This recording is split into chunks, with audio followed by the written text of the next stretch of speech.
So this video isn't going to be much of anything. Not that any of my videos are much of anything. I have a self-deprecating sense of humor most days, and it's warranted most days. I was looking through the early sets to figure out that I was going to try to build next after the fire station, and I originally thought I was going to try building something, and then when I was going through sets from 1973, 1973, I was 6. I came across, I don't have it in front of me, a set that had the helicopter and the ambulance, and I got this in a lot a long time ago, and actually the ambulance is still together, and it's in a Ziploc in a bin in the garage, but the helicopter was broken apart in the lot, and I didn't bother putting it back together. But I thought, well, I knew I had this, and I kept this together, and I said, well, there's a 1x8 white brick with the little pluses on it, the little crosses on it, so I'm gonna go look in my white printed and stickered bin, which is right here. All the pieces in here are either printed or stickered, and it's full. And besides Mars missions, there's no space pieces in here at all. That's in a separate bin, printed and just printed. So I was going through my white bin to see if the 1x8 brick with the pluses on it, the crosses on it, was in with this thing, and I couldn't find it in there, and it was just annoying me because now I have to go through my 1x8 brick bin by itself. Think maybe it's there, because I know when I got it, the 1x8 that goes for the tail had the stickers on it. Yeah, or it's not the plus is the S21. I'll find it at some point, searching through something. Oh, I was looking for this and I can't remember why, and that's what's going to happen. So this is going to go back and forth for a while. So this is going to go back in the printer bin. But when I was looking through the printed bin, I came across these guys. For those of you in the know, these guys came in one set and one set only. And I bought one of these sets originally. I walked into the post office, Winona, LOR2LO, or for people who aren't from around here, is L0R2L0, which no longer exists. It was just a rural route way back in the day. When I was a kid, I lived on an RR number 2. Again, not to say I grew up in the sticks, but because you look at it now and you say, Winona is in the sticks? No. Well, back in the day, RR number 2, rural route number 2 is where I lived. And basically you had those big, they're not the super boxes they have now. They're not concrete into the wall or into the ground, and the super mailboxes, and you have whatever. And these were the old green with the feet on them, and so like 7 or 8 tiers tall, and usually RR number 2 is like 3 sets of those. And they were at the corner of Winona Road and Victoria. That's where they were. And this, I wasn't even going to talk about this. But this is me being nostalgic, not necessarily in a good way. So RR number 2 was basically those 3 mailboxes that had maybe 36 or 48. I can't remember how many per, and then whatever. So Mrs. Young there, and Mr. Kunkel there, and my Uncle John and my Uncle Albert, all there. And you would walk past it to go to Illick's, IGA, Illick's store. And so Winona Road, Victoria, on the other side of the tracks. Not that I grew up in the wrong side of the tracks, because whatever, but lived in a beautiful house my dad built. And deep ditches, right? It's kind of out in the country-ish. Deep ditches. And the jackass kids, if I can say that nicely, the ne'er-do-wells, the malcontents, the riffraff, while they're passing it, would just give those little mailboxes a push, They're taller than me when I was a kid. They give a little push, and these things would tumble down into the deep ditch. And all of a sudden, there's these mailboxes, because they weren't bolted to the ground. They just kind of stood there. my Uncle John or somebody would have to go fishing the mailbox out of the ditch. These things are solid steel too, right? Not the latest things in the world. And people's paychecks are in there, people's government checks. This is why I am who I am. That my parents brought me up to be mortified by even thinking about doing something that demonstrably harmful to my neighbors. Because you're pushing their mail into the ditch. Now, these are deep ditches, and they're usually full of water. So, anyway, I wasn't even thinking about I was going to talk about that in this video, but this is the ad hoc, whatever, me going off on tangents. So, I grew up in our number 2 in Winona, and but there was a post office in downtown Winona. Now, when I say downtown Winona, there was the variety store, there was the RBC Bank, Royal Bank of Canada. There was my public school, Winona Public, that my dad went to. And on the other side is St. John's Anglican Church. That's downtown Winona. It wasn't even a 4-way stop. Highway 8 had the right of way. So it wasn't even a 4-way stop. It was a 2-way stop in downtown Winona. And yes, down the street was when I was a kid, it was a variety store, a hardware store, and the library wasn't there. The library was there. So the library, variety store, and the hardware store, and this little tiny strip mall. Next to that was the old hydro office that became a hairstylist when I was a kid. I got my hair cut there when I was younger, and then my minister's house was right there, blah blah. So downtown Winona. When I was almost a teenager, they had Gianna's Pizza, best pizza place in the world, in history, best pizza. Anyway, I would go to the post office, the actual post office, not the little bins, the green towers of boxes. And in the post office, there was my good friend Steve's mom worked there, and my good friend Sean's mom worked there. And hi, friends' moms, they all knew me. I knew them. Sean was in my cup pack. Stevie was in my cup pack. Sean's in my classroom. Stevie's in my classroom. Sean and I went to church together. Stevie didn't go to my church. But we all knew each other. We all grew up since nursery school in grade 1 through and even through high school. And so I knew their moms. The moms knew me. Their moms knew my mom, whatever. So it was a small town. And everybody knew my parents. And I knew of their parents because they were involved in the community just like my parents were. So Steve's mom and Sean's mom. Sean's mom worked at the post office. And no, Sean's mom did not work at the library. Lori's mom worked at the library. Love Lori's mom. Lori's mom was awesome. I so many memories of growing up in Little Winona and all my friends' parents that I knew who were involved in the community like my parents were. It was like, again, I said this before, and I mean it nicely. I couldn't jaywalk without it getting back to my parents before I got home. I couldn't do it. Like if I did anything untowards or ne'er-do-well or whatever, my parents would not inevitably that minute would find out about it because it's a small town. So, and that also made me who I am. I didn't want to get into trouble. I didn't want to, because knowing that whatever happens, my parents would know. And I learned that for myself, and this isn't like, you're resigned to this fact. No, this was, I've been trying to articulate this in a fashion that you get. I wouldn't want it to have been any different, even looking back at it now. It was a joyous part of my life, is my childhood in Winona with all my friends and all my friends' parents and the whole community working together. And there is malcontents and there's never, like I said, people are pushing these big, huge, green mail bins into the ditch, and they had to be fished out.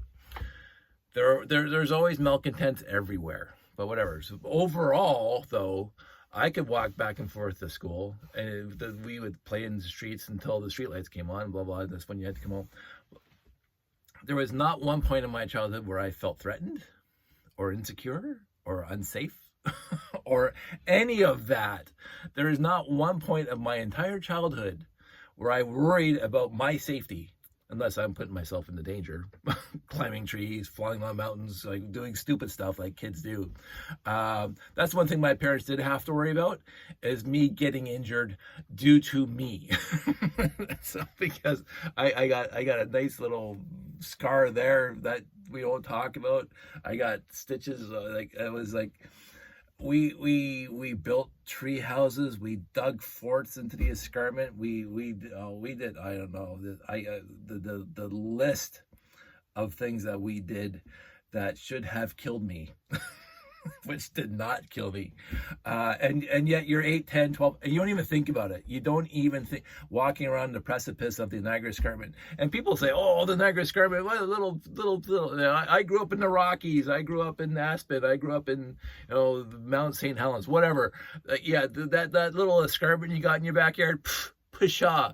Yeah, when you're 8 and you're left on your own devices, like, hey, let's go for a walk in the escarpment, you and your buddies. And we go up to the escarpment, there are cliffs there. and yes, they're not like Rocky Mountain high cliffs where, you're falling for 10 minutes before you hit the ground. They're cliffs where you fall for 3 seconds before you hit the ground. Those 3 seconds are important. So, anywho, I love the escarpment. And then you learn that the geological formation of the Niagara Peninsula, which is what the escarpment is kind of neat and blah, blah, blah. So there's some history behind it. There's some science behind it. And I had a lot of fun trouncing up and down the Niagara Escarpment my entire childhood. Anyway, so back to the post office, because this is where this is going.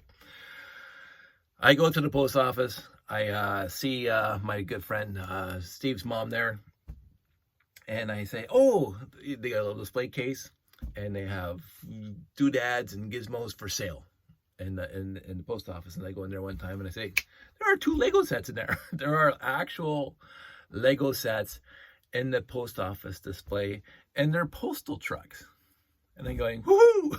There's actually Lego, and it's down the street from my house. I don't have to my mom doesn't have to drive me into the big city Hamilton to the East Gate, where the store is, where the mall is, where they have the toys.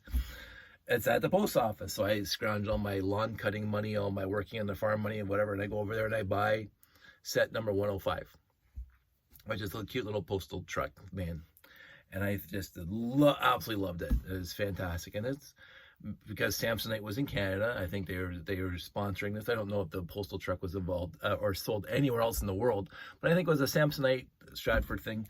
Bought one, loved it, went back a couple weeks later after cutting more grass, after working on farms more, and I bought 107. So I bought both those sets off the post office in Winona, LOR2LO, and had a great time with them. And I had them together for the longest time, and they really didn't get rolled into my collection at all. Maybe a few times, but then I would always put them back together. But then, as I mentioned so many times before, in my high school life and beyond, like weekly, monthly, yearly, I acquired used lots. And in the 80s and 90s of acquiring used lots, I would get in those lots the 1x6 brick with Canada Post on it. I would get those. I think those are fantastic. So either they bought the van or they bought the truck, 105 or 107. One of those two were in there. And I think at peak, I had 7 or 8 of those bricks beyond the 2 sets that I had built and left built. So I had 7 or 8 of those Canada Post 1x6 bricks. And I think I said a while back that I couldn't find them in this lot. They're not in this room. I think, and this is my flaky memory, I think either at the original brick fete or the first brick fete that had an auction, I donated for charity. I donated a stack of at least 6 1x6 Canada Post bricks to the charity auction because I already had my 2 trucks. I don't need any more. So I donated those at least 6 to the charity auction at the brick fete. And I completely forgot about it. And then I don't know up until I think a few weeks back we were somewhere. I don't know if I was with Torolug, or I can't even remember who I was having a discussion with. Even if it was virtual on one of our news groups or chat groups, or in a person, that whatever.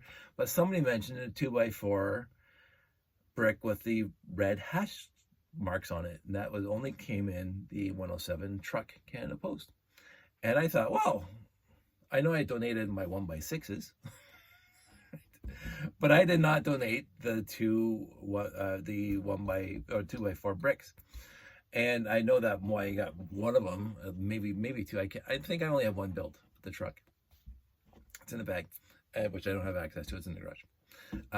And so when I was looking here to see what I was going to build next for my next video, I went into my weight bin to find parts and pieces for that helicopter stuff. I came across these two bricks, and I said, oh, these two bricks I had just talked or heard a conversation about, like, within the last month. Again, these bricks have been sitting in this bin since before the internet. I've never used them in any build ever. Like, I bought used lots back in the 80s and 90s. They got sorted into the collection, and these bricks would have been sorted into the collection, into my bin of printed and or stickered parts and pieces, and they have never ever come out of that bin until today. Because what happens is I was looking for the 1x8 with the S71 on it, or S21 on it, and I saw these two bricks. I said, bang, we just had this conversation. I'm going to show them off to the world. Here we go. Two of them.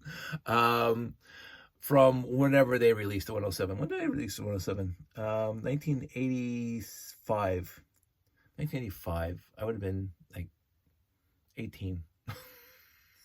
So I was older then, but I would have bought it. I must have been before that, because I didn't have my license. I would walk to the post office from home. But anyway, I have two bricks, plus the one that's in the garage that's on the truck. Maybe I have two trucks, but I don't remember building two. But I have at least one. And I know that I've acquired these two bricks in the 80s and 90s when I was acquiring used lots. So that was a story to get to that point. While I was also playing in my printed tiled white bricks, I came across this brick. And I also know that this brick is semi-rare. It's the window piece for the jet plane. I won't know which set number off the top of my head. I could find it pretty easy, but I'm not going to. I gave a stack of these to my friend Janie a long time ago. And I mentioned this before with my 1x16 blue Technic beams, where when I'm building something and I don't have a piece to finish it, usually, I'm not saying 100% of the time, but usually I would peg it at 75% of the time, a used lot will come up within the next month, where I'll be looking online on Kijijis, on the marketplaces, or just doing the thrift store loop that my wife and I do it all. And I will go buy a bag, and all of a sudden that piece is in there, right? And so I gave Janie a bunch of these pieces. And honestly, within a month or two after I gave them to her, I bought a lot, had 4 more. It's like Jerry Seinfeld throwing the $20 bill out the window. Like, I don't know. I was like, I said, isn't that interesting? Because again, I've never built the set that these things are in. I never have. I got them in used lots. I never bought the set. I never got the set brand new. But I had a bunch of these pieces, and Janie mentioned at one time years ago, hey, I wouldn't mind having some. The next time I put them in my pocket, I'm gonna go see Janie. I'm gonna remember that. I'm gonna bring them here. Janie, Merry Christmas, whatever. Happy New Year, Happy Hanukkah, whatever, keep them. And then more show up in my collection. Oh well. Can't complain about that. I showed you all my red 1x4 headlight bricks. These are my white ones, most of them.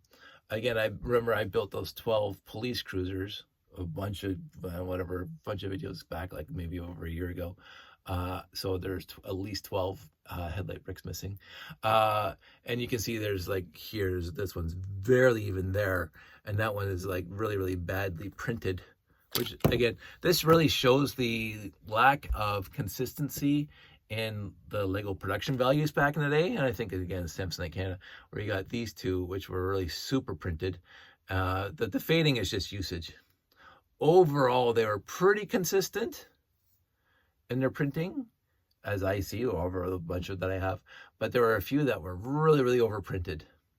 And some were, I have one or two, and I don't know what color they are, but they're offset. And I don't think any of these are offset. Not really that bad. But if you have a stack of these and you put them together and you look down and you say, oh, that one's like 3 millimeters out. It happens. It is what it is. And then one of my favorite bricks ever, the Legoland bricks. I love these things. I absolutely adore these things. And I still don't know what I'm going to build yet. But this piece showed up. I went through my bin, and people who know this piece know that this piece is part of a wonderful set that I've never built. Again, got it used, just like the other truck that's hauling the helicopter that I got the other day, that I did a whole bunch of videos of, or did a big video about, which is sitting right there. I'll just bring it down, because I absolutely wanted this set when I was a kid, right? I always wanted this set, right? The model team set. And so I finally have it together. And so I may build this set next. I don't know. But I don't even know if I have all the pieces, because I got it in a used lot a long time ago, and I don't know if I have what I need. And the last thing I want to show off, and this is, again, whatever, is this piece here. Because I did buy a lot of used monorail collections back in the day. I never bought, I think it's 6399. Let's have a quick look at that, just to make sure, because I don't want to mislead anybody. So while I'm on the lug nuts here, looking at the wonderful things, I'm just going to type in set reference, and I'm going to type in, because overall I don't care about set numbers, except for sets that I really, really love. 918. Yeah, 6399 airport shuttle. This piece is in it, I think. Yeah, I'm quite sure. I have two or three. I have at least two pieces with this sticker on it that I got in used lots. The sticker's crooked. I didn't put it there. I never bought the set new. I did not want to buy the set new back in the day. It was way more expensive than the 6990, and I was in the space. So why would I buy an airport monorail? I've never built the airport monorail set. I'm sure I can. But that might be a set that I might build on someday, but not in the near future. I'm not really that interested. So these are the cute little things that I got out of my my bin. Oh, printed. And the one more thing that seemed to pop up a lot in my used collection is stuff like this on the 6x5x1. When you bought the idea book, the 6,000 or whatever idea book, back in the day, there came with stickers, and the people would put the stickers on bricks. And so when I bought used lots back in the day, this is what I would get. And I didn't mind that. I think that's fantastic. I don't know where the other half is. I think I have it somewhere. I actually like that kind of stuff. And if I have an idea book accessible, which I do not, they're buried. Yeah, they're buried. I'm not going to dig them out. That's what happens back then. And I don't mind that. It would be nice to have a mint idea book, but I'd barely look at them anyway, so it doesn't matter. So I haven't actually decided what I'm going to build next. And I do want to build earlier sets. So model team might be too old to build in my little hobby quest right now. But I was looking for something in the 1973 year, because that was the year that the fire station was released, and that I have a few other sets you saw in my last video that are in that year. And so you can't complete the year. I don't have a lot of the homemaker sets at all. And the pieces that I had in the homemakers for a long time, like the cupboards and the fridges and the stoves, a lot of them went to Janie, because I will never use them. I got more now, acquired through other lots, but I used to have a lot of them, and they just went away because they were just taking up room. They take up a lot of room in the sorting, and I wasn't going to build them. So, they went to somebody who would use them. So that's fine. So that was my video. That's actually pretty good. I stayed on topic. Some tangents about my childhood. But overall, they were pertinent. They pertained to the story of going to the post office and how wonderful my childhood was. That's it. That's all. I am going to wrap it up before 30 minutes. So a nice quick video for everybody. Quick Dave video in Dave terms. I want everybody out there to stay safe, take care. We are getting on, getting through it, and doing what we have to. So that's it. That's all. I will talk to everybody soon. Everybody take care out there. Take care of yourselves. Self-care is the most important care, because if you are not taking care of yourself, you can't take care of other people properly. I absolutely believe that. It is going back to I mentioned it before, and I don't know if I deleted out of these other videos that I mentioned, but the analogy is when you're on the plane and it's taken off and the stewardess is up there, the hostess, whatever you want to call them these days. I don't know what the appropriate term is these days in the 21st century. The person that is helping everybody in the cabin will stand up in front of everybody and say, this is the flotation device and blah, blah, blah, store your stuff properly and overhead bins and whatever. And they point out to the doors and they do all that stuff with the arms and whatever. And they always say, if there are problems and the masks drop down from the ceiling, put yours on first before you put on somebody else's that needs your help to put them on, whether it's your elderly grandmother or your 6-year-old child, whatever. Put yours on first, because straight up, the idea is by the time you try to put theirs on, you're unconscious because there's no air. So that's care for yourself first, and you're not being selfish to do that. You're actually being more helpful to them if you take care of yourself first. So now you have the quote-unquote luxury of time and effort and focus to now take care of them. If your world's tumultuous, yeah, something like that. I used to know how to pronounce these words. If your world's topsy-turvy and everything's going awry, and your brain is like so overwhelmed with everything that's going on, and you try to help somebody else, potentially not helping as much as you think it's going to. So you have to self-care, appreciate you, help you, and not to paraphrase Jerry Maguire. Help you be in a better zone so you can help other people. Don't try to help other people before you are. Anyway, I'm not going to go into this. This is where I go off in an hour and then delete half the video. But I think most of you get what I'm talking about. If you don't, I am trying to get a better articulation of what I'm talking about. I'm getting a better idea it is what it is. So that's it. That's all. Before 30 minutes, I'm going to wrap it up. You guys all stay safe. Thank you for watching this. Thank you for being part of this little tiny community that we got going on here. It is appreciated. You are appreciated. And yeah, I'll talk to you soon.